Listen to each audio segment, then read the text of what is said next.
So our first question for you, how did your Duke experience influence your decision to become an author?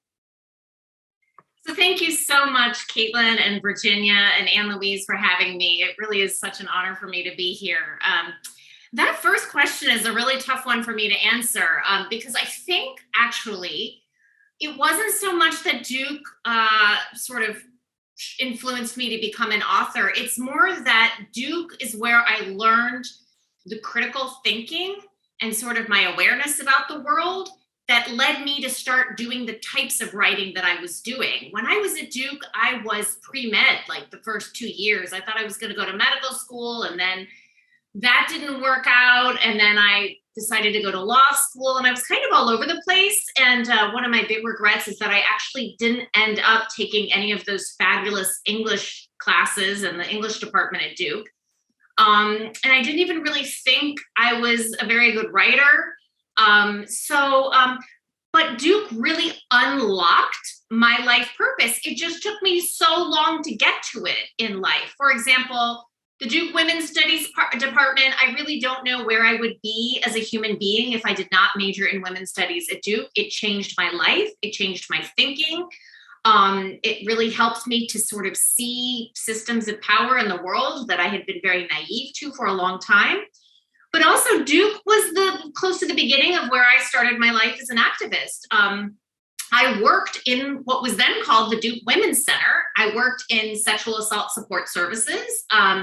I helped survivors. I helped plan programming for survivors. I worked in what was then Safe Haven, where we would keep the Women's Center open all night long. We would volunteer to be there for anyone who had come to any harm on weekend nights.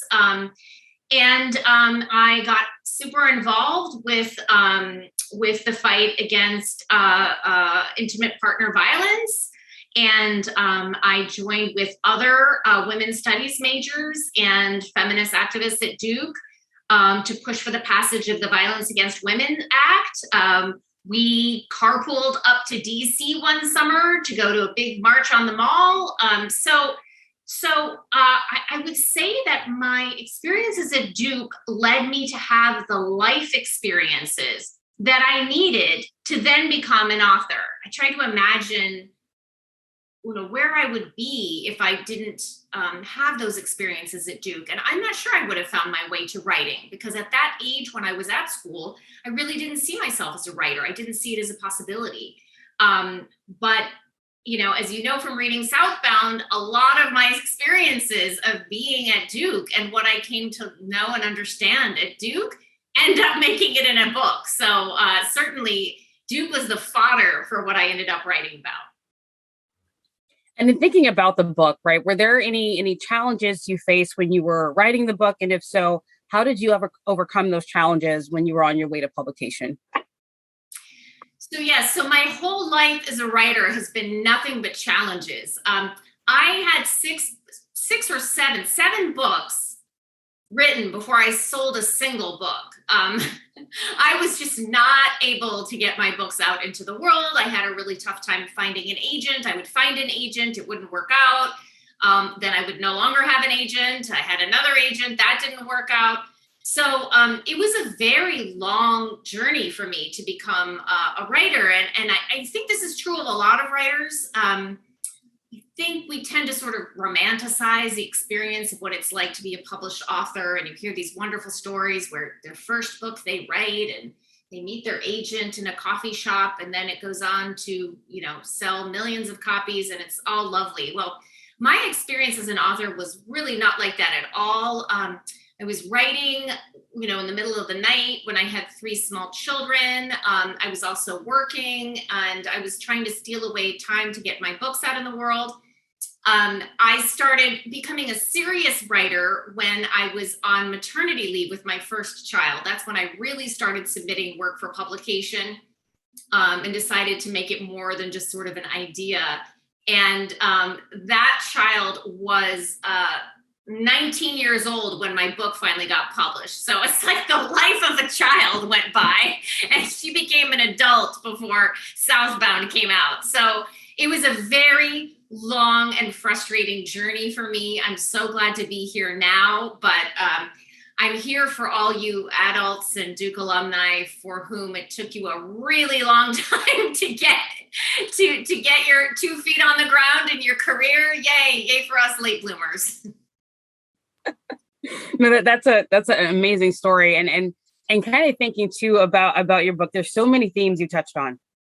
My gosh, from slavery to women's rights to your grandmother's time in Austria, like to the AIDS crisis, right, in the 80s. Just so many things that were discussed. But if you were to think about maybe one or two things that you hoped readers would gain from the book, from all of those diverse experiences, what are maybe one or two things that you hope individuals would gain from reading this book? I would love it if people were inspired to find a kind of activism or social change work that fit well with them. One of the things I tell people when I talk about activism is that, you don't have to do anything that you don't like, you're not interested in, doesn't match your skill set. There's something out there for you.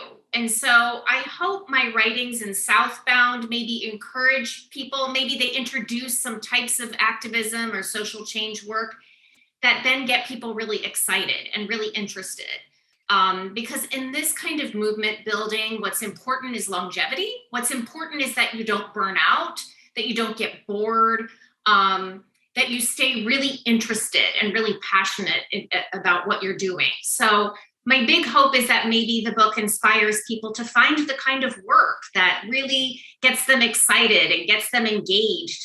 And also maybe not feel too shy to be new to activism. I think maybe for a lot of people, actually, social change work can be intimidating. And I totally understand that. I'm very intimidated, actually, when I start any kind of new social change work.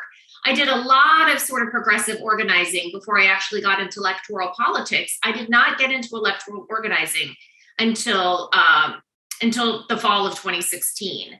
So here I was in my 40s, new, like I'd never actually gotten out the vote before. I'd worked on labor rights. I worked on intimate partner violence. I'd worked on other causes and other issues, but I did not know how to get the vote out, especially in the Asian American community, which I learned had some of the lowest voter turnout of any racial demographic in the US.